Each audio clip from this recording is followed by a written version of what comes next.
Well, the Olympics are here, and Derek Smith will have his work cut out for him covering it all. Let's send it over to the sports desk. Derek, what do you got for us? Thanks, Alexa. Tonight sparks the beginning of the Olympics, and for the next 2 weeks, I will have the latest. Well, the anticipation can finally rest because tonight are the opening ceremonies. Starting at 7:30 p.m., London will share what the Olympics mean to them.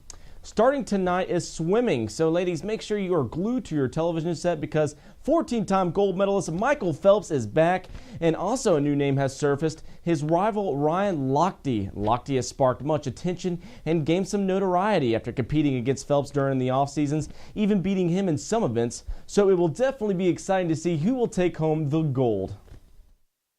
This is a meet just like every other meet that we've swam in. There's a pool, there's lane lines, there's stands, there's a scoreboard, and we get in and do what we've trained to do. Sure, there are a lot more, I guess there's a lot more attention, there's a lot more media, there's a lot of this and that going on, but at the end of the day, it's the same thing as Olympic trials or senior nationals or the local meet down the street. You know, it's when we step up and get behind the block, we're doing what we've practiced to do for our whole entire life. Well, after the Newcastle City Council replaced security officials with local firms, 3 people were arrested working with Olympic security on suspicion of immigration offenses, according to British officials. Council press officer Nigel Whitfield confirmed Friday that 3 people who have been hired to work in Newcastle Stadium were arrested by UK border agents. Council fears security was understaffed at its Olympic Stadium. 2 individuals remain in custody. A South Korean sailing coach has been sent home after he allegedly drove while drunk.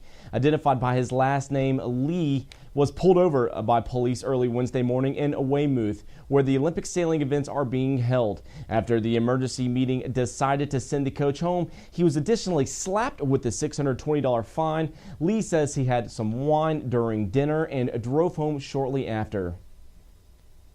Well, quote-unquote, a dream come true were the words spoken after the First Lady of the United States met with U.S. Olympians. Michelle Obama reminisced on her memories growing up and getting involved watching the Olympics on TV. She added that her and her brother often dreamt that maybe one day she can achieve something just as great as herself.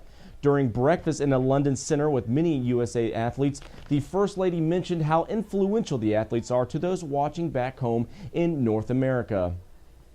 That concludes today's coverage on the Olympics. Remember to tune in daily at 6 o'clock for the latest on sports in the Olympics. Visit our website for more info on news and sports at twintiersnewsblog.com. From all of us at WVTT, we wish you a great weekend. At WVTT's News Center with Sports, I'm Derek Smith. Back to you, Alexa. Thank you, Derek. Well, St. Bonaventure University will be represented by at least 1 and possibly 2 former student athletes at the 2012 Summer Olympic Games, which officially get underway tonight with the opening ceremony, again starting at 7:30. Steph Collins, a 2006 graduate, will play for Great Britain's women's basketball team, while Ogo Adeboye, probably butchered that name, but a 2011 grad enters the Olympic Games as the first reserve for the Great Britain's men's basketball team. Never turn your back on a shark, not necessarily because it'll eat you, but it might steal your gear. And really, who's going to try and stop it? Jeannie Moose has a fish story about the shark that got away with the camera. Officer, I'd like to report a theft in progress. Expensive camera gear. Wait a minute, the perpetrator's already getting away. Somebody arrest that shark. But we've known this shark for several years. Her name is Emma. She's 14 feet long. George Schellinger should know. He's the one shooting the theft, which occurred at Tiger Beach in the Bahamas, known for its tiger sharks. The divers were shooting a documentary called Shark Obsession when Emma swiped their gear, leaving the dive master in her wake. Now, the only thing is, I don't think she knows how to press the shutter. That's right. That's right.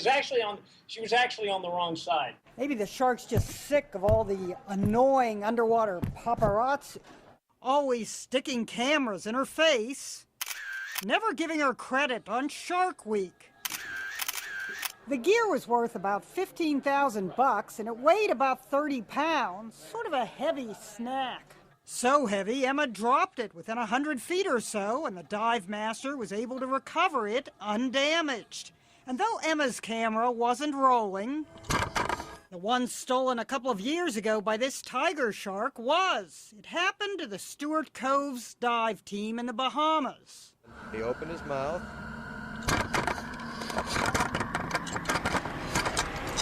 He closed his mouth around the video camera. Now we know what it would look like to be a morsel in that mouth. This shark also spat out the camera about 30 feet away. Even an octopus has stolen a little GoPro camera. Though its photography skills seem, shall we say, expressionistic, the diver eventually poked the octopus with his spear gun and grabbed the camera as the octopus latched onto the spear gun instead. Now, if you put bait on your camera, you greatly increase the chances of having a shark steal it. The divers documenting Emma didn't hold her attempted theft against her. They're on such friendly terms, they do headbutts. It's very much like your dog swimming up to give you a kiss.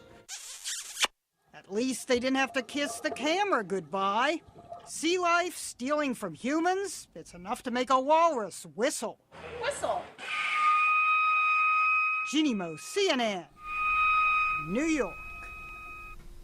Well, a low tonight of 60 degrees. We could see some scattered thunderstorms. May not be as bad as last night, but definitely going to get wet. Also, it's going to reach into Saturday. If we take a look now at our full weather forecast, you can see that tomorrow's high is 77 degrees with a low of 56. Still, those scattered thunderstorms predicted for tomorrow. But on Sunday, we're going to see mostly sunny skies with a high of 80 degrees, a low of 57.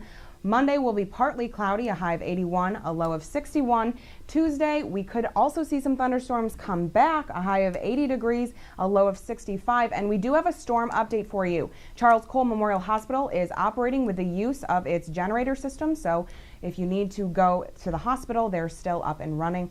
But definitely stay safe this weekend, especially with possible tornadoes coming to you tomorrow and maybe even on Sunday morning. Well, that does it for our newscast tonight. From all of us here at News Channel 25 WVTT, I'm Alexa Olson.